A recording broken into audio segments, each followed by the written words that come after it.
आज की डेट में आपको इंटरनेट पे दो कैटेगरी के लोग दिख जाएंगे।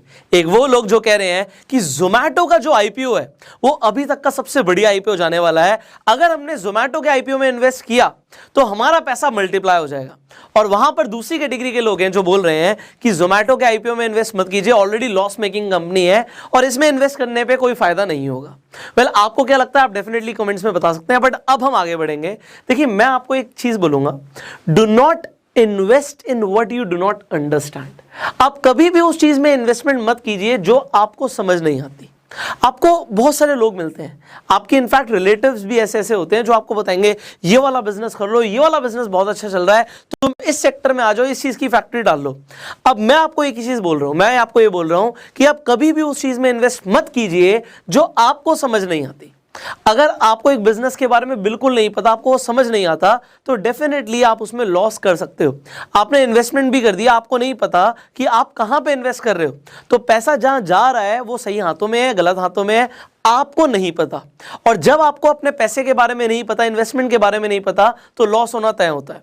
यहां पे कुछ कंसेप्ट्स ऐसे हैं जो मैं चाहता हूं कि आप पहले समझ लें। अगर आप जोमैटो के आईपीओ में इन्वेस्ट करने वाले हैं, आपने कर दिया है, तो आपको कुछ कंसेप्ट्स पता होने बहुत ज्यादा जरूरी है। सबसे पहले देखिए, जोमैटो के पास आज क्या है, ये है क्या चीज। आपको दिखता है भैया एक ऑनलाइन वेबसाइट है, एक ऑनलाइन एप्लीकेशन है जिस पे जाके लोग फूड ऑर्डर कर सकते हैं, आपको ये पता है। But let me tell you an amazing concept जिसका नाम होता है डिजिटल रियल एस्टेट। अब ये डिजिटल रियल एस्टेट होता क्या है, इसे एक बार समझ लीजिए, फिर आपको समझ आ जाएगा कि जोमैटो में इन्वेस्टमेंट ठीक है नहीं है। आज की डेट में जब हम रियल एस्टेट की बात करते हैं, सिर्फ रियल एस्टेट, अब आपको पता है रियल एस्टेट क्या होती है। रियल एस्टेट होती है एक प्रॉपर्टी, आप कहीं पे कोई बिल्डिंग ले लेते हैं, कोई आप एक विला ले लेते हैं, आप कहीं फ्लैट ले लेते हैं, तो आपका एक रियल एस्टेट होता है। अब जरा इमेजिन कीजिए, एक बहुत चलता हुआ रोड है, एक ऐसा रोड है जो बहुत ज्यादा चलता है, इस पर बहुत ज्यादा ट्रैफिक है और इसके दोनों साइड पे कुछ प्रॉपर्टीज है। और आपने ये देखा ही होगा, जब एक बहुत ज्यादा चलता हुआ रोड होता है और उस पे दोनों साइड प्रॉपर्टीज होती हैं, तो यहां पे आप अलग अलग एड्स देखते हैं, बैनर्स लगे होते हैं एडवर्टाइजिंग के लिए। तो जब आपको ये दिखता है तो आपको क्या लगता है कि इस प्रॉपर्टी के मालिक को इस एड से कुछ पैसा आता होगा क्या। मान लो किसी कंपनी ने, जॉकी ने ऐड दी हुई है, किसी कंपनी के मतलब एक बिल्डिंग के ऊपर ऐड दी हुई है, जॉकी ने, कोई भी कंपनी ले सकते हो, तो जॉकी क्या उस बिल्डिंग के ओनर को रेंट पे करेगा, कुछ ना कुछ वहां पे लगाने के पैसे देगा, आप कहोगे बिल्कुल देगा। तो अब ये रियल एस्टेट का एक फायदा है ऐसी जगह पे जहां पे ट्रैफिक बहुत ज्यादा है। जोमैटो के पास ट्रैफिक है, आप कहोगे सर उनके पास तो मिलियंस ऑफ यूजर्स हैं।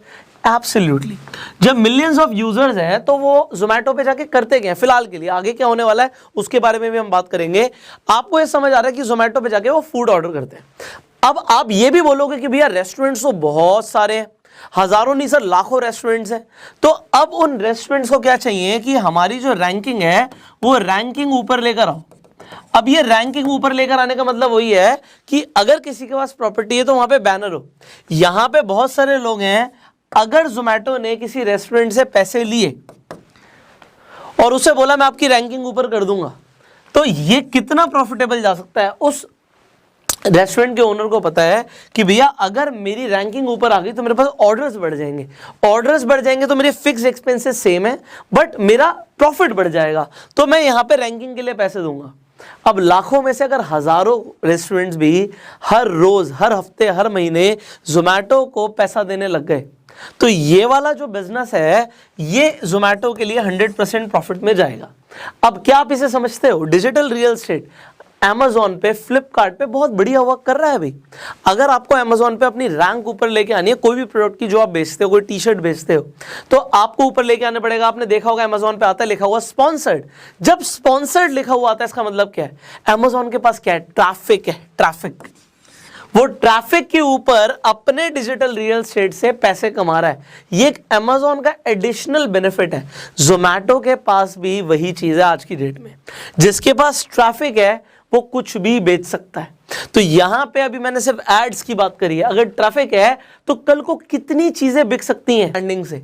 तो कल को जोमैटो कुछ ऐसा बेच सकता है क्या, you can think about it, they have the traffic. अब यहां पे एक आपको यहां पे बेनिफिट समझ आ गया डिजिटल रियल एस्टेट का। Let me talk about another concept जो आपको पता होना चाहिए, and that is cloud kitchen.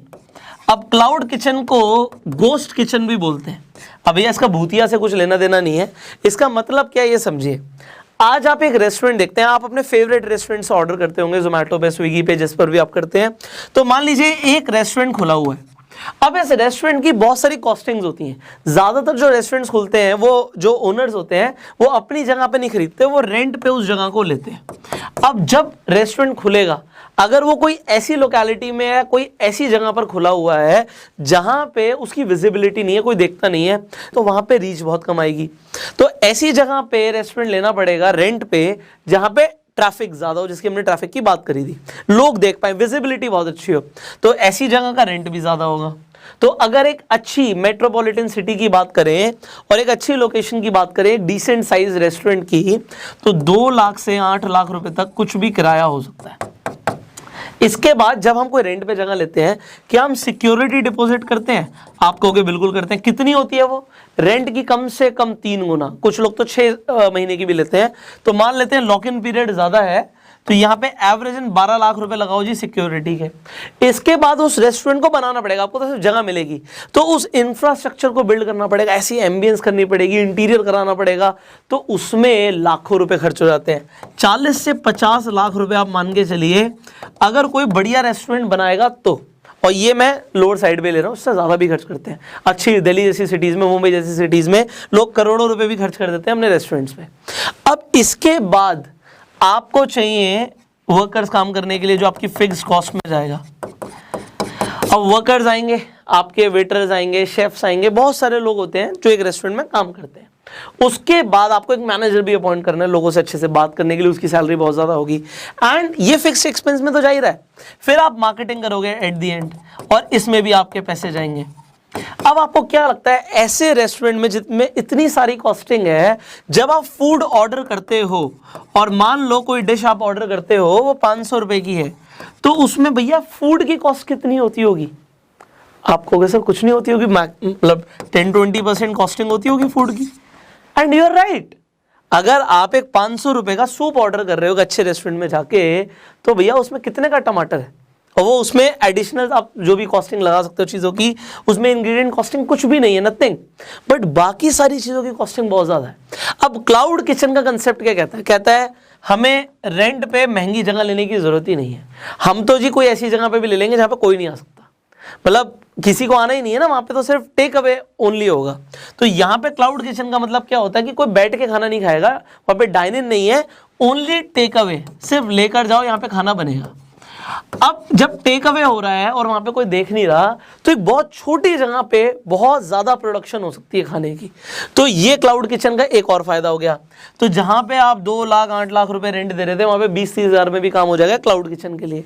फिर सिक्योरिटी डिपॉजिट भी कम रहेगा, फिक्स कॉस्टिंग, आपको सिर्फ शेफ्स चाहिए अच्छे, वेटर्स की आपको जरूरत नहीं, मैनेजर्स की आपको जरूरत नहीं, एंड मार्केटिंग में आपको खर्चा करना होता है। अगर आप क्लाउड किचन आज की डेट में भी खोलते हैं, क्लाउड किचन की भी कंपनीज हैं जो फ्रेंचाइजीज भी देती हैं, बट मैं आपको कुछ और बताने वाला हूँ अभी, बड़े ध्यान से सुनिएगा।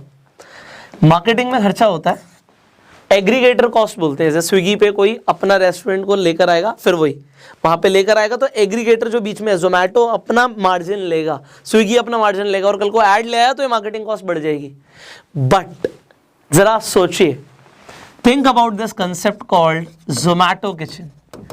जोमेटो अगर अपना ही क्लाउड किचन ले आए, उसे पता है भैया फूड कॉस्टिंग क्या है, उसके पास यूजर्स का डेटा है, उसे पता है आपको क्या खाना पसंद है, आप बार बार क्या ऑर्डर करते हो उसे पता है, वो बार बार आपको वही दिखाएगा, और वो बार बार आपको दिखा रहा है, और कॉस्ट दिखाएगा कम, क्योंकि वो कॉस्ट कम कर सकता है। आप Amazon बेसिक से कोई प्रोडक्ट ऑर्डर करते हो और आप अपनी फेवरेट कंपनी से जब ऑर्डर करते हो, तो आप देखते हो यार Amazon बेसिक पे तो 25 से 30% प्राइस कम है, और आपको पता है अगर जोमेटो कल को कुछ लेकर आएगा, अपना किचन लेकर आएगा, तो फूड क्वालिटी अच्छी ही होगी, जोमेटो की कस्टमर केयर सर्विस तो अच्छी है।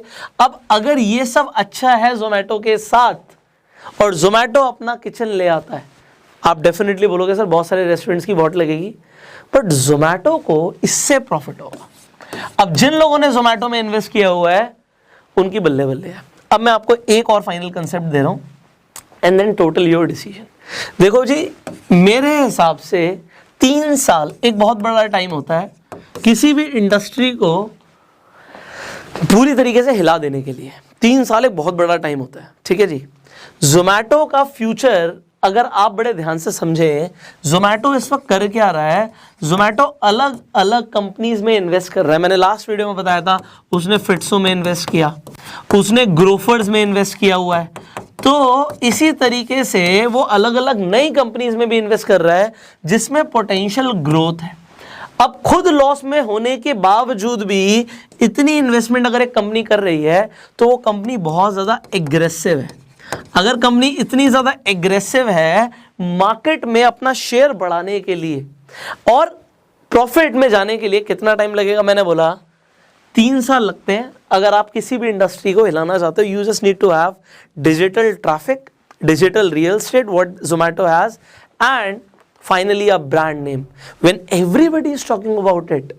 आप समझ रहे हो जोमैटो को कितनी पब्लिसिटी मिल रही है?